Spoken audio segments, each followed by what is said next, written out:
Hello बच्चों, welcome to my channel DRMTD। बच्चों आज हम लेके आए हैं न्यू चैप्टर 7। चैप्टर 7 क्या है? Comparing quantities. ठीक है, कंपेयरिंग क्वांटिटीज के अंदर सबसे पहले हम कौन कौन से टॉपिक कवर करने वाले हैं। देखो, कंपेयरिंग क्वांटिटीज के अंदर सबसे पहले हम जो कवर करने वाले हैं वो है ratio, proportion, percentage, profit and loss और डिस्काउंट पढ़ेंगे। उसके अलावा टैक्सेस पढ़ेंगे और इस चैप्टर के अंदर सिंपल इंटरेस्ट पढ़ेंगे, कंपाउंड इंटरेस्ट पढ़ेंगे। आज का जो ये वीडियो है केवल इंट्रोडक्शन होगा, इसके अंदर किसी प्रकार का एग्जाम्पल एक्सरसाइज नहीं होगी। बस हम इस चैप्टर के अंदर हम क्या क्या कवर करने वाले हैं, क्या क्या पढ़ने वाले हैं, उसके बारे में हम सीखेंगे। ठीक है, सबसे पहले अपन जो चैप्टर है, चैप्टर की हेडिंग क्या है? कंपेयरिंग क्वांटिटीज, उसके बारे में अपन समझते हैं। देखो बच्चों, सबसे पहले कंपेयरिंग का मतलब क्या होता है? तुलना करना। किसी भी चीज की हम क्या करते हैं? एक दूसरे से कंपैरिजन करते हैं कि नहीं करते हैं। और कंपैरिजन किसके साथ? क्वांटिटीज के साथ। क्वांटिटीज का मतलब क्या होता है, जैसे मैं आपको बताता हूं। देखो, वेट एक क्वांटिटी है, डिस्टेंस एक क्वांटिटी है। आई बात समझ में? अगर मैं क्वांटिटीज की बात करूं तो वेट क्वांटिटी है, डिस्टेंस भी क्वांटिटी है। ठीक है, कैपेसिटी भी क्वांटिटी है, टाइम भी क्वांटिटी है, टेम्परेचर भी क्वांटिटी है। इतनी सारी क्वांटिटीज होती है। आई बात समझ में? क्वांटिटी का मतलब होता है मात्रा, या हम राशियां कहते हैं इनको। ओके, आपको हिंदी में समझने की जरूरत नहीं है, आप तो बस क्वांटिटीज का मतलब समझो। क्वांटिटीज का मतलब क्या होता है? जैसे कि वेट क्वांटिटी है, डिस्टेंस क्वांटिटी है, कैपेसिटी क्वांटिटी है, टाइम क्वांटिटी है, टेम्परेचर क्वांटिटी है। क्वांटिटीज के बारे में आप समझ गए। और भी खूब सारी क्वांटिटी होती है, जैसे मनी भी किस में आती है? क्वांटिटी के अंदर आती है। उसके अलावा इन सभी के अंदर हम कंपैरिजन करेंगे। अपन जैसे डेली लाइफ में बात नहीं करते यार, इस गाड़ी की स्पीड इतनी है और इस गाड़ी की स्पीड इतनी है, यानी कि उनके स्पीड के बीच में हम क्या कर रहे हैं? कंपैरिजन कर रहे हैं। आई बात समझ में? यानी दो चीजों के बीच में कंपेयर करना, दो क्वांटिटी के बीच में कंपेयर करना, इसके बारे में हम इस चैप्टर में पढ़ने वाले हैं। अब आगे देखो, इसका सबसे पहला टॉपिक है, इसके अंदर हम रेशियो के बारे में पढ़ेंगे। अब ये रेशियो क्या होता है? देखो, डिवीजन की एक फॉर्म है, ठीक है ना। हम डिवीजन को जूनियर क्लास में ऐसे लिखते थे, थोड़ा बड़े हुए तो हम इसको फ्रैक्शन में लिखने लग गए, और इस फ्रैक्शन को हम क्लास 8 के अंदर रेशनल भी कहते हैं। क्या कहते हैं इसको? हम रेशनल भी कहते हैं। इसकी एक और फॉर्म है, इसे हम इस टाइप से भी लिख सकते हैं, ठीक है। और इसको रीड करने का तरीका क्या होता है? 8 is to 2, ठीक है। जैसे मैं ये लिख देता हूं तो 5 is to 3। आई बात समझ में? ये होता है रेशियो, इसे हम रेशियो बोलते हैं। और रेशियो को सबसे पहले हम सिंपल फॉर्म में भी चेंज करेंगे। जैसे कि मैंने आपको बोला 10 और 12, इन दोनों का रेशियो फाइंड करो। 10 और 12 का क्या फाइंड करना है? रेशियो। तो रेशियो का साइन ये रहा, दो डॉट है, और रेशियो फाइंड करने का मतलब है इसको सिंपल करना, यानी कि इन दोनों नंबर को एक टेबल से डिवाइड करके लिखना है। ये दोनों 2 की टेबल से कट होते हैं, 2 5 10 और 2 6 12, यानी इनका रेशियो क्या आ गया? 5:6। ये आप इजीली तब तक फाइंड कर सकते हो जब तक इनके पीछे कोई क्वांटिटी ना दे रखा, सॉरी, इनके पीछे कोई यूनिट ना दी हुई हो। जैसे मैंने बोल दिया 10 रुपीज और 15 रुपीज। अब इनका रेशियो फाइंड करो। तो इनका रेशियो फाइंड करने के लिए देखो, सबसे पहले आपको ये चेक करना पड़ेगा कि इनकी यूनिट इक्वल है या नहीं है। यहां पर यूनिट इक्वल है ना, तो आप इनका रेशियो फाइंड कर सकते हो, कोई दिक्कत नहीं है। रुपीज से रुपीज कट जाएगा, ठीक है। और 2 5 10, सॉरी, अपन इनको 5 से भी तो कट कर सकते हैं। तो 5 2 10 और 5 3 15, यानी 10 रुपीज और 15 रुपीज का रेशियो क्या फाइंड हुआ आपको? 2:3। रीड करने का तरीका 2:3। लेकिन अगर इन दोनों की यूनिट इक्वल नहीं हुई तो आपको यूनिट फिर इक्वल करना पड़ेगा, और उसके बाद में आप रेशियो फाइंड करोगे। एग्जांपल के तौर पे हम समझ लेते हैं। देखो, जैसे मैंने लिखा यहां पर 50 रुपीज, सॉरी 50 पैसा, ठीक है। मैंने यहां पर लिख दिया 50 पैसे। क्या लिख दिया यहां पर? 50 पैसे। और इधर मैं लिख देता हूं 5 रुपीज। क्या लिख देता हूं? 5 रुपीज। ओके, ये पैसे हैं और ये रुपीज है। अब आपको पता है दोनों यूनिट इक्वल तो है नहीं, ठीक है, तो आप इनका रेशियो फाइंड ही नहीं कर सकते हो। सबसे पहले आपको यूनिट को इक्वल करना पड़ेगा। अब यूनिट कैसे इक्वल की जाएगी? हमेशा याद रखना, ग्रेटर यूनिट को स्मॉलर यूनिट में चेंज करेंगे। उसके लिए आपको पता होना चाहिए रुपीस बड़े होते हैं या पैसे बड़े होते हैं। तो रुपीस ज्यादा होती है भाई, 1 रुपए में 100 पैसे होते हैं। इसका मतलब क्या हुआ, रुपीस यूनिट बड़ी है, पैसों की यूनिट छोटी है। तो आप क्या करोगे, 50 पैसे को तो एज इट इज रखोगे, हमेशा जो ग्रेटर यूनिट होती है उसको ही स्मॉलर यूनिट में चेंज किया जाता है। ठीक है, कोई दिक्कत नहीं है। 1 रुपए में 100 पैसे होते तो 5 रुपए में कितने पैसे हो जाएंगे, 500 पैसे हो जाएंगे। अब आप इन दोनों का रेशियो फाइंड कर सकते हो। कैसे, पैसे से पैसे कट गया, 1 0 से 1 0 कट गया, 5 1 जा 5 और 5 10 जा 50। अब आई बात समझ में किस तरीके से रेशियो फाइंड होता है। होप कि आपको रेशियो का कंसेप्ट कंप्लीट हो गया होगा। रेशियो का मतलब क्या होता है, सिंपल कर देना, एक प्रकार की डिवीजन की फॉर्म है। ठीक है, अगर नंबर में है तो रेशियो इजीली फाइंड करो, अगर यूनिट में है तो यूनिट से यूनिट कट जाती है। जब अपन किसी चीज का रेशियो फाइंड करते हैं तो उसमें किसी प्रकार की यूनिट नहीं आती है, यूनिट लेस क्वांटिटी है। रेशियो अगर आप फाइंड कर रहे हो तो जो आंसर आएगा उसमें किसी प्रकार की आपको यूनिट नहीं रखनी है। ओके, और अगर यूनिट इक्वल नहीं है, अनइक्वल है, तो पहले आपको यूनिट इक्वल करना पड़ेगा और उसके बाद में ही आप रेशियो फाइंड कर सकते हो। होप कि आपको रेशियो का टॉपिक तो समझ में आ गया होगा। अब अपन लेते हैं प्रपोर्शन का। तो अब देखो, जैसे रेशियो तो अपन कंप्लीट कर चुके हैं। रेशियो का साइन क्या होता है, इस प्रकार का साइन होता है। ठीक है, सबसे पहले अपन प्रपोर्शन के साइन के बारे में जान लेते हैं। प्रपोर्शन का साइन क्या होता है, ये कुछ इस प्रकार का इसका साइन होता है। ठीक है ना। अब देखो, सबसे पहले अपन प्रपोर्शन का मीनिंग जान लेते हैं। ठीक है, अगर मैंने आपको 2 डिफरेंट रेशियो दिया और उन दोनों डिफरेंट रेशियो का आंसर अगर इक्वल आता है तो मैं कह सकता हूं कि वो दोनों रेशियो प्रपोर्शन में है। देखो कैसे समझते हैं, जैसे मैंने एक रेशियो लिखा 10:20, क्या लिखा मैंने, 10:20, ओके। और एक रेशियो मैंने लिखा 50:100, क्या लिखा मैंने, 50:100, ओके। अब 2 अलग अलग रेशियो, इनका आंसर फाइंड करते हैं अपन। देखो, 1 0 से 1 0 कट गया, आंसर आया 1:2। इससे ज्यादा तो मैं इसको कट भी नहीं कर सकता। और यहां पर अपन देखते हैं 0 से 0 कट गया, 5 1 जा 5 और 5 2 जा 10। ठीक है, यानी 10 और 20 का रेशियो आया 1:2 और 50 और 100 का रेशियो भी आया 1:2। यानी अपने पास 2 डिफरेंट रेशियो दिए हुए थे। एक तो दिया हुआ था 10:20 और एक था अपने 50:100, लेकिन फिर भी इन दोनों रेशियो का आंसर तो इक्वल आया ना। तो हम इनको क्या कह सकते हैं, ये प्रोपोर्शन में है।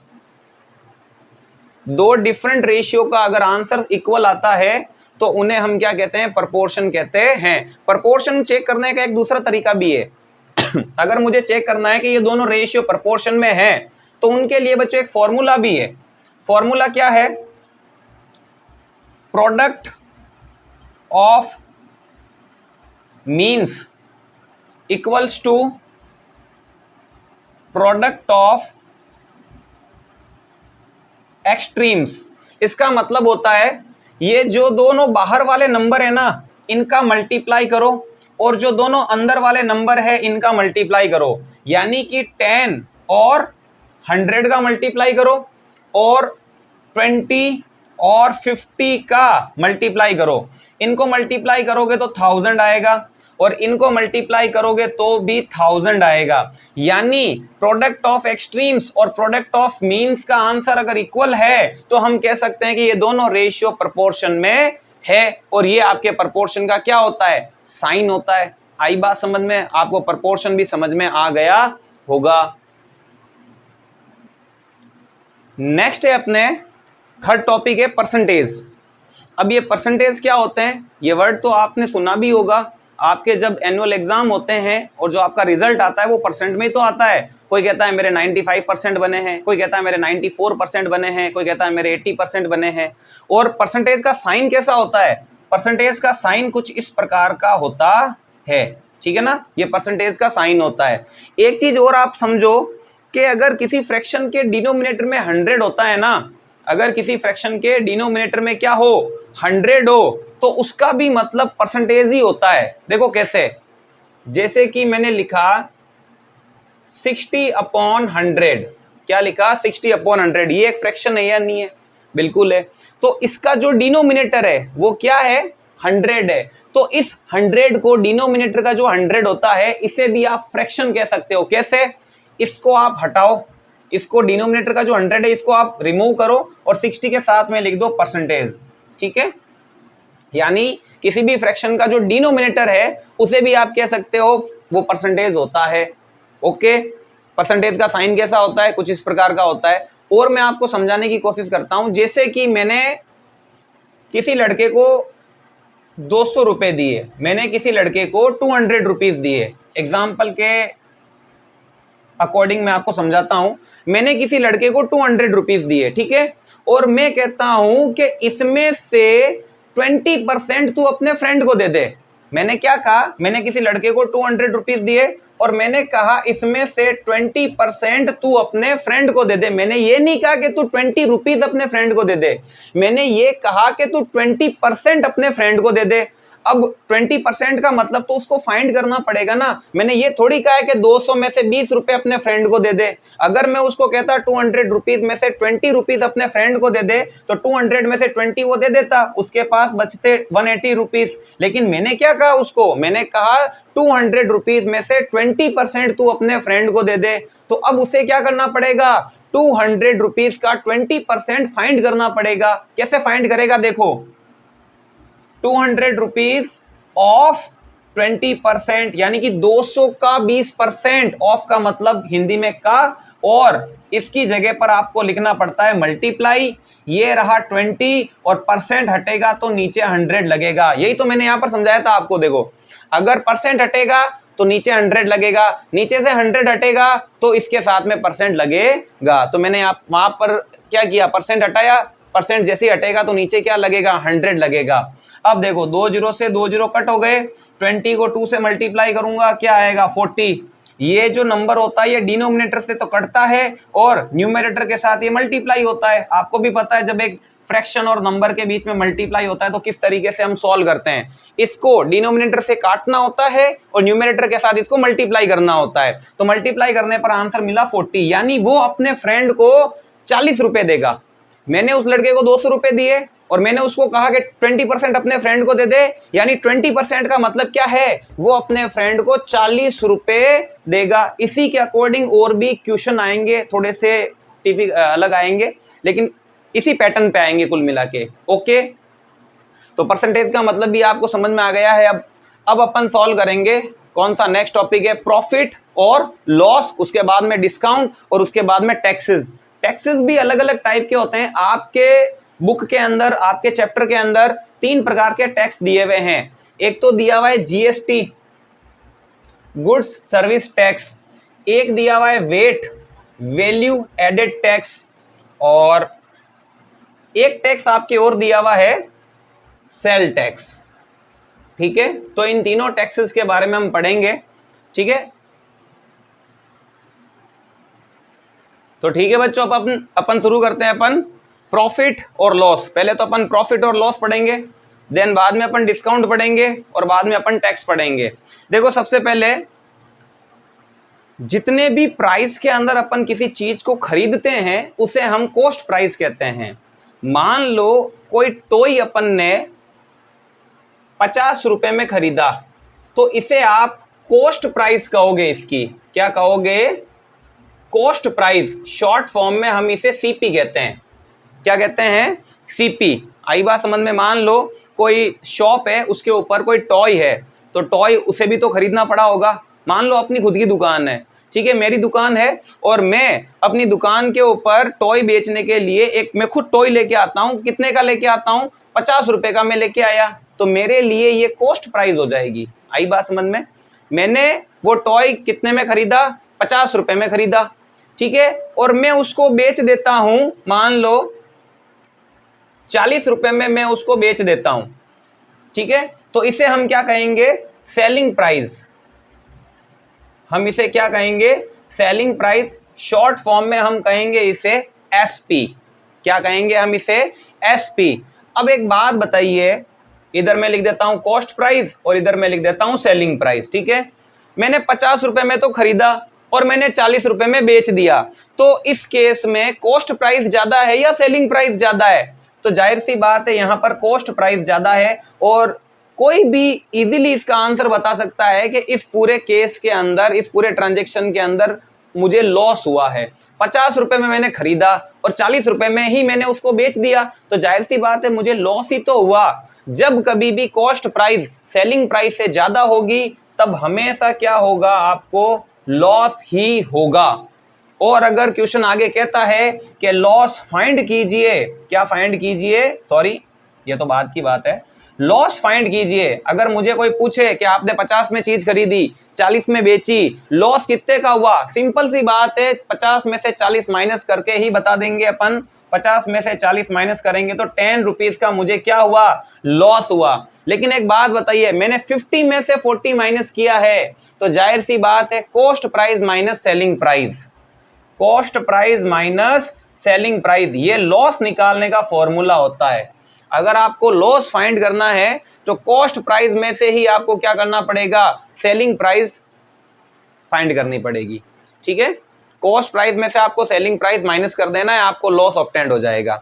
अब आगे देखिए, इसका अपन सेकंड केस लेते हैं। मान लेते हैं कि 50 रुपए में मैंने कोई टॉय खरीदा, कोई भी आर्टिकल मैंने 50 रुपए में खरीदा और मैंने उसको 70 रुपीज के अंदर मैंने उसको बेचा। 50 रुपए में मैंने खरीदा और मैंने उसको 70 रुपीज के अंदर बेचा, तो यहां पर सेलिंग प्राइस ज्यादा है और कॉस्ट प्राइस कम है। भाई 50 रुपए की चीज अगर मैं 70 रुपए में बेच रहा हूं तो मुझे तो प्रॉफिट ही होगा ना। तो यहां पर बच्चों, यहां पर सेलिंग प्राइस ज्यादा है, कॉस्ट प्राइस से सेलिंग प्राइस क्या है, ज्यादा है। और इस केस के अंदर आपको क्या होगा, इस केस में आपको प्रॉफिट होगा। क्या होगा, प्रॉफिट होगा। अब कोई कहता है कि प्रॉफिट कितने का होगा, 50 में खरीदा 70 में बेचा, चलो मान लिया प्रॉफिट हुआ, लेकिन प्रॉफिट कितने का हुआ। तो हमें प्रॉफिट फाइंड करने के लिए, हमें प्रॉफिट फाइंड करने के लिए 70 में से 50 को माइनस करना पड़ेगा, यानी साहब 20 रुपए का हमें प्रॉफिट हुआ। लेकिन मेन बात यह है कि सेलिंग प्राइस में से आपको कॉस्ट प्राइस माइनस करनी पड़ेगी, यानी कि एसपी माइनस सीपी। तो हमेशा याद रखना, प्रॉफिट फाइंड करने का फॉर्मूला क्या होता है, selling price minus cost price, selling price minus cost price. अब देखो, कॉस्ट प्राइस के बारे में पता चल गया, सेलिंग प्राइस के बारे में पता चल गया, प्रॉफिट के बारे में पता चल गया, लॉस के बारे में पता चल गया। ठीक है, क्वेश्चन इससे आगे भी जा सकता है। हमें लॉस बता दिया, जैसे इस केस के अंदर लॉस हुआ था 10 रुपए का, लेकिन क्वेश्चन ये भी कह सकता है कि आप लॉस के साथ लॉस परसेंट भी बताओ। जैसे लॉस 10 का हुआ ना, लेकिन उस लॉस को परसेंट में बताओ, उसे हम लॉस परसेंट कहते हैं। छोड़ो, अपन एक एग्जांपल के थ्रू इसको समझेंगे। ठीक है, देखो अपन डिटेल में पढ़ते हैं, एक एग्जांपल के थ्रू समझते हैं। सबसे पहले मान लीजिए हमने कोई एक आर्टिकल जिसकी कॉस्ट प्राइस है 100 रुपए, यानी मैंने कोई आर्टिकल 100 रुपए का खरीदा। ओके, उसके बाद में मैंने उसको बेच दिया 200 रुपीज में। किसमें बेच दिया, 200 रुपीज में मैंने उसको सेल कर दिया। तो इस केस में बच्चों, कॉस्ट प्राइस और सेलिंग प्राइस में से सेलिंग प्राइस ज्यादा है, तो क्या होगा, प्रॉफिट होगा। क्या होगा, प्रॉफिट होगा। अब प्रॉफिट कितने का होगा, तो प्रॉफिट का फॉर्मूला मैंने आपको बताया है। क्या करेंगे, सेलिंग प्राइस में से कॉस्ट प्राइस माइनस कर देंगे, यानी कि 200 में से 100 माइनस कर देंगे, यानी कि 100 रुपए का हमें क्या हुआ, प्रॉफिट हुआ। प्रॉफिट तक हमने बता दिया, लेकिन क्वेश्चन की डिमांड ये भी हो सकती है कि जो प्रॉफिट आपने फाइंड किया है उसे परसेंट में फाइंड कीजिए, यानी उसे हम कहते हैं प्रॉफिट परसेंट। क्या कहते हैं उसे हम, प्रॉफिट परसेंट कहते हैं। और प्रॉफिट परसेंट फाइंड करने का फॉर्मूला होता है प्रॉफिट अपॉन सीपी इंटू 100%। देखो, अगर अपने को ये फॉर्मूला लर्न ना भी रहे तो भी कोई दिक्कत वाली बात नहीं है। अपने को प्रॉफिट हुआ 100 रुपए का, ठीक है, तो अपने को इस 100 रुपए को तो परसेंट में चेंज करना है, तो 100 आएगा ऊपर। अब प्रॉफिट किस पे हुआ, जाहिर सी बात है कॉस्ट प्राइस पे ही तो प्रॉफिट होता है, जो मेन प्राइस है उसी पे तो प्रॉफिट हुआ है, तो हमेशा कॉस्ट प्राइस जो है वो नीचे आएगी। और परसेंट में चेंज करना है किसी भी चीज को, अगर आपको परसेंट में चेंज करना है तो उसे 100% से मल्टीप्लाई कर देना चाहिए। तो अब देखिए प्रॉफिट कितने का हुआ, 100 का, ठीक है, सीपी कितनी है 100, और इनटू में क्या है 100%, 100 से 100 कट गया, प्रॉफिट कितने का हुआ 100% का प्रॉफिट हुआ आपको यहाँ पर। यानी इस तरीके से प्रॉफिट को परसेंट में भी फाइंड किया जाता है, जिसे हम क्या कहते हैं, प्रॉफिट परसेंट कहते हैं। आई बात समझ में। नेक्स्ट अपन समझेंगे लॉस परसेंट के बारे में। देखो उसके लिए फिर से हम एक एग्जांपल लेते हैं, लेट कर लेते हैं कि हमने एक आर्टिकल जिसकी कॉस्ट प्राइस 100 रुपए है, 100 रुपए में हमने उसको खरीदा और हमने उसको 50 रुपए के अंदर, 50 रुपीज के अंदर हमने उसको सेल कर दिया, यानी कि उसकी सेलिंग प्राइस 50 रुपए है। तो यहाँ पर कॉस्ट प्राइस और सेलिंग प्राइस में से कॉस्ट प्राइस ज्यादा है, तो यहाँ पर क्या होगा, यहाँ पर होगा लॉस। यहाँ पर क्या होगा, लॉस। जाहिर सी बात है 100 रुपए की चीज आप 50 रुपए में बेच रहे हो तो आपको लॉस ही होगा।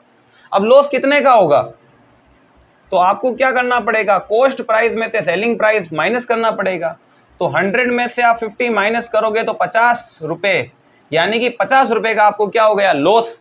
लेकिन जो आपने लॉस फाइंड किया है उसे आप परसेंट में फाइंड कीजिए, उसको हम कहते हैं loss percent. Formula loss upon CP into 100%। तो लॉस कितने का हुआ 50 रुपए का, कॉस्ट प्राइस कितनी है 100 और इनटू में 100%, 100 से 100 कट गया 50 इन और ये परसेंट बचा, यानी कि आपको लॉस कितने का हुआ 50% का आपको लॉस हुआ। आई बात समझ में। जितने भी मैं फॉर्मूले आपको लिखवाते जा रहा हूं आप प्लीज उनको नोट करते रहना, क्योंकि इस पूरे चैप्टर में आपके फॉर्मूले बहुत काम आएंगे, ठीक है। अब देखो अपन समझते हैं डिस्काउंट के बारे में। किसके बारे में, डिस्काउंट के बारे में अपन समझते हैं।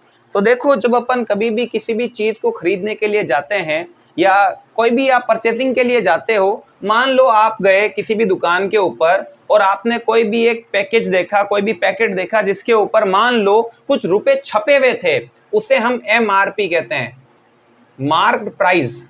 उसे हम क्या कहते हैं, मार्क्ड प्राइस। मान लो उसके ऊपर 200 रुपए छपे हुए थे। कितने रुपए छपे हुए थे, 200 रुपए छपे हुए थे और हमने बोल दिया कि नहीं भाई हमें ये नहीं खरीदना, ये बहुत महंगा है। तो दुकान वाला हमें क्या कहता है, इसके ऊपर 10% या 20% का डिस्काउंट है, यानी कि कुछ हमें वो छूट देता है। डिस्काउंट का मतलब क्या होता है, छूट देता है वो आपको। तो मान लो उसने आपको डिस्काउंट दिया कि भाई डिस्काउंट है 10% का। डिस्काउंट कितने का है, 10% का डिस्काउंट है। तो इसका मतलब अब हमें 200 रुपए नहीं देने हैं, 200 रुपए से थोड़ा कम देना है। आई बात समझ में। तो अब डिस्काउंट फाइंड कैसे किया जाए, तो देखो डिस्काउंट फाइंड करने का फॉर्मूला भी है। डिस्काउंट फाइंड करने का क्या है, फॉर्मूला भी है, किस तरीके से डिस्काउंट फाइंड किया जाता है।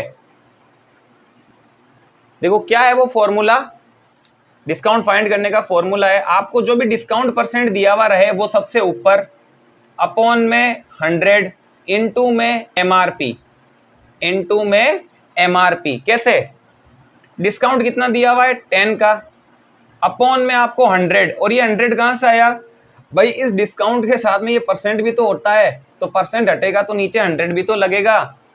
तो डिस्काउंट का मतलब आपको केवल नंबर लिखना है, ये परसेंट साथ में नहीं आएगा। ये परसेंट का मतलब ही तो फॉर्मूले में ये अपॉन में 100 लिखा हुआ है, और इनटू में क्या है, जो MRP थी कितनी थी 200 रुपए, 2 जीरो से 2 जीरो कट जाएंगे, 2 इंटू 20, यानी कि 20 रुपीज का वो आपको डिस्काउंट दे रहा है, यानी कि आपके 20 रुपीज वो क्या कर देगा, कम कर देगा। आई बात समझ में। यानी कि 200 में से 20 रुपए वो आपके छोड़ देगा, आपको वो जो आर्टिकल है वो 180 रुपीज पर ही मिलेगा। आई बात समझ में कि नहीं आई। और मान लो अगर आपको फॉर्मूला लर्न नहीं भी रहता है तो भी कोई दिक्कत नहीं है, इजीली आप फाइंड कर सकते हो सीधा। आपको डिस्काउंट ही तो फाइंड करना है, और डिस्काउंट कितना दिया जा रहा है, 10% का डिस्काउंट किया जा रहा है। तो आप एक काम करो सीधा, 10% ऑफ 200, 200 का 10%, 200 का 10%, परसेंट हटेगा 100 लगेगा, ऑफ का मतलब मल्टीप्लाई, और ये 200, 2 जीरो से फिर 2 जीरो, 2 इंटू 10 20। फॉर्मूला लर्न ना रहे तो भी कोई दिक्कत वाली बात नहीं है, आप डायरेक्ट फाइंड करो ना सीधा, 10% ऑफ 200। तो इस तरीके से आप डिस्काउंट फाइंड कर सकते हो। और लास्ट टॉपिक है अपने इसके अंदर टैक्सेस, ठीक है। देखो क्या है, नेक्स्ट है आपके टैक्सेस। ये टैक्स क्या होते हैं, तो मैंने आपको स्टार्टिंग में भी बताया था 3 प्रकार के टैक्स है आपके चैप्टर में। एक तो है वेट, वैल्यू एडेड टैक्स, एक है आपके जीएसटी गुड्स सर्विस टैक्स, और एक है आपके सेल टैक्स। अब देखो डिस्काउंट अमाउंट को कम करने का काम करता है, यानी जितनी भी मार्क प्राइस थी उससे थोड़ा कम लेता है, लेकिन टैक्स जो है वो अमाउंट को बढ़ा देता है। वो क्या करता है, अमाउंट को बढ़ा देता है। जैसे कि मान लो अपन किसी भी आर्टिकल को परचेज करने के लिए जाते हैं और उसके ऊपर मान लो एमआरपी है, उसकी एमआरपी है 200 रुपये। कितनी है, 200 रुपये उसकी एमआरपी है, ठीक है भाई। अब हमने कहा यार अपने को वो चीज़ बहुत सस्ती लगी, मान लो कि यार ये तो बहुत सस्ता है, अपन 200 रुपये में उसको खरीद ही लेते हैं। हमने कहा भाई ये 200 रुपये में फटाफट हमको दे दो, ठीक है। तो वो कहता है नहीं सर, आपको वो 200 रुपये में नहीं मिलेगी, आपको 20% आपको वेट देना होगा। वेट क्या है, एक प्रकार का टैक्स है, एक प्रकार का क्या है, ये टैक्स है। आपको 20% इस पे क्या देना पड़ेगा, वेट देना पड़ेगा। इसका मतलब अब वो आर्टिकल 200 पे नहीं मिलेगा, 200 से थोड़ा ज्यादा, जबकि डिस्काउंट तो उसको कम कर रहा था, अब वेट क्या है उसको बढ़ा देगा। आई बात समझ में, यानी अब 200 पे नहीं मिलेगा, 20% ज्यादा देना पड़ेगा। तो सबसे पहले आपको 200 का 20% फाइंड करना पड़ेगा। देखो कैसे, 20% ऑफ 200, परसेंट हटेगा तो 100 लगेगा, नीचे ऑफ का मतलब मल्टीप्लाई और 200, 2 जीरो से 2 जीरो गया, नीचे बचा 1, कोई मतलब नहीं है। 2 इंटू 20, आंसर आया 40। यानी 200 के अंदर आपको ऐड करना पड़ेगा ये 20%। 20% का मतलब 40 रुपए। इसका मतलब अब आपको 240 रुपए में वो चीज मिलेगी। तो आई बात समझ में, टैक्स जितने भी है वो अमाउंट को बढ़ाएंगे, यस और नो।